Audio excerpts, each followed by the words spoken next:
كيفاش كتحاول تفهم اللوجيك ديال الدريات؟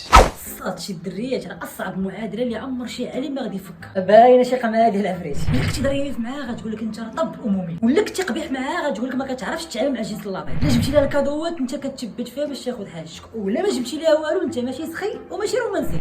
الا غلطتي عليها انت راك ما كتيقش فيها، ولكن الا ما غلطتيش عليها انت ما مهتمش بها. الا غلطتي معاها خاصك انت تطلب السماحه، ولا غلطات هي معاك خاصك انت تطلب السماحه وتجيب الكادو وتبوس الراس وتحزر، وفي الاخر بتناشك. دويتي معاها بزاف كتخنقها وما عندك ما يدار، ما دويتيش معاها بزاف انت ما مسوقش ليها وكتخونها. ولكن الواعر تكون ظريف وقبيح في نفس الوقت، كتغير وما كتغيرش شويه، كتهتم وما كتهتمش بزاف، ظريف ولد الناس خدام على راسك كلشي هو هذاك، وكتفارق معاك حيت كتفكرها في الاكس ديالها اللي دوزات معاه 5 سنين ديال العشره وتفرقات معاه حيت حصلاتهم مع صاحبتها اللي قالت لها نهار الاول هذاك راه ما يليقش لك، راه ولد الحرام وما مزيان. صراحه خويا انا دخلت وجيت قاصدك باش تعطيني شي حل. ما تخافش عندي لك الحل. ويلي عتقدي به خليك سيليباتير.